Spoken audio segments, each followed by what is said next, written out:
Hello there, and I'm here today with a review of the Star Wars Revenge of the Sith labeled Vintage Collection 41st Elite Corps Clone Trooper. Something to take of note, I am pretty sure this is supposed to be a Wolfpack Trooper, and I am positive that the Wolfpack Battalion is the 104th, not the 41st. I believe the 41st is Gree and his troopers. So with that being said, not a huge deal, I guess, but like, I don't understand how Hasbro, would be able to get that wrong. Um, yeah. So, let's look at the figure. Okay. Here he is. Try to get this thing to stand. Move this out of the way. Oh man. I think you know what kind of review this is going to be.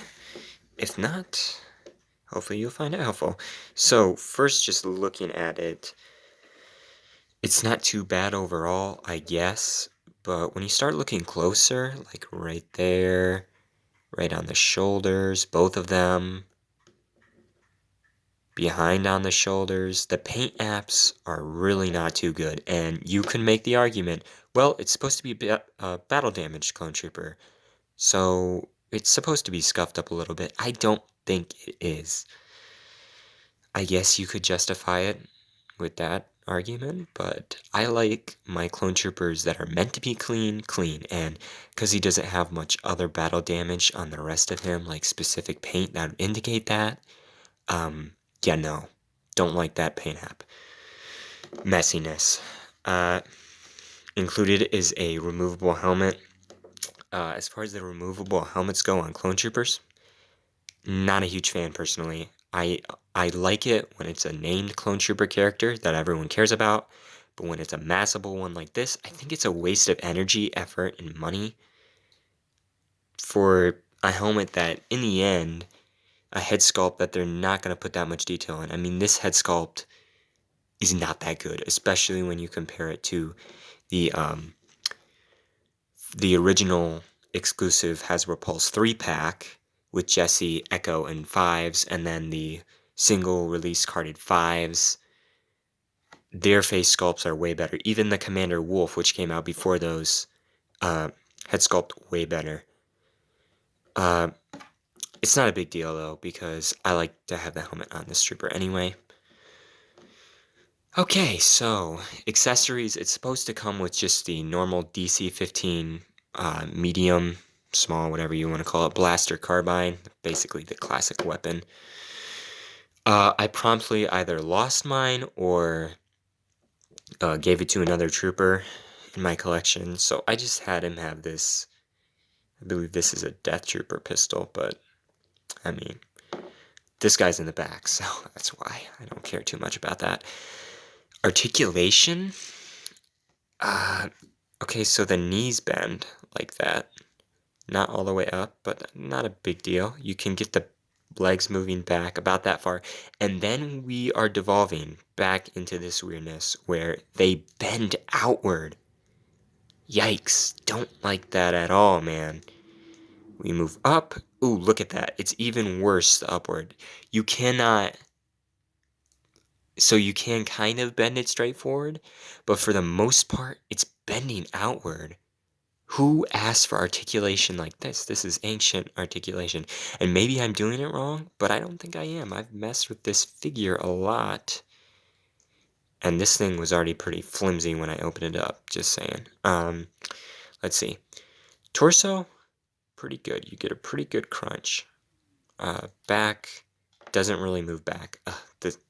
We'll get to this later. Yeah, doesn't move back so much. Arms, very stiff. It cannot. Nope, those don't go in, so it cannot get that elbow movement. It can't get its arms straight out. The shoulder pad blocks that. It can go upwards. About 90-degree elbow. Back. Pretty much all the way. I don't know why you would need that, but kind of nice. Let's see, ankles. I think it's supposed to move. Yeah, okay, it moves up and down. There's not really ankle pivot. Pretty standard for the vintage collection, but I could be wrong. I think this leg articulation is a downgrade. Another thing, the helmet does not fit on there well, at least not for me. Super loose helmet, and the head looks kind of oversized now. No, maybe it's just me. Super loose helmet. Crazy loose. Don't like that at all. Articulation is just weird. I can't even get him to stand up straight normally. He will fall backwards. See, like normal. Okay, there we go. No, fell back. And maybe that's a lot to do with no ankle pivot. Look, he has to be bending in all kinds of weird ways because the weight is just disproportionate. So normally, to have him stand up, I have to have him bending way like that, like an old man. It's just weird, man. I don't like the compromise with that. I don't think it's worth it. Oh. Move that in. I think... Oh, no. I almost had it. That might be as good as we're gonna get. And it still is kind of weird looking with this foot all like that. Okay. Moving right along. Let's compare him to some other figures. Oh my gosh. I can't even do this. Please, just stand up.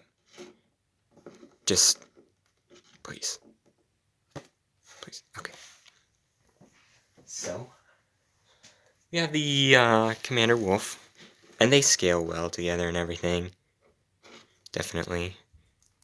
See, this guy's leg moves straight out. I like that articulation. Don't like the weird other articulation. Obviously, these ones are meant to be...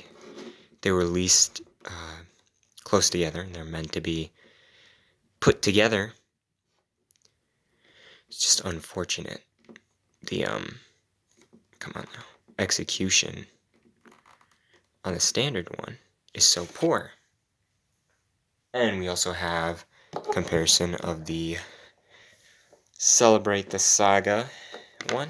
And this is customized. I painted this figure. Just the phase 1 5-point articulation. Not perfect scaling, but considering he's slouched over, it's pretty alright. 5-point articulation. Still, I believe worked better in this case than this articulation, which is not a good thing. Never a good thing. And boom. The Camino Trooper 6-inch Black Series, just in case you wanted a quick size comparison with those two. So, what do I think overall? Final thoughts on this figure, right? I don't like it. I don't. I think it's a great idea. I love Clone Wars release. I love Clone Troopers. I love vintage collection Clone Wars based action figures. I do not like poor represented, poor painted, poor articulation, flimsy, cheap feeling, but expensive at the same time figures. I did buy 2 of them. The only reason I bought the second one in to keep in the box was because it was on sale at GameStop for like $11. I couldn't say no to that. $11 for a vintage collection Clone Trooper. That's just too good to pass up. I was just keeping it in the box anyway. Overall, though, don't like it. Out of 10, I mean, it's got to be a 4 or 5. Maybe even a 4. I don't know if it deserves a 4. A 4 or 5. It's a very poor effort by Hasbro. I don't like it. Maybe it's just me. Maybe the one I got is unlucky. I don't know. Let me know your experience with this figure if you decide to purchase it. And I will see you later.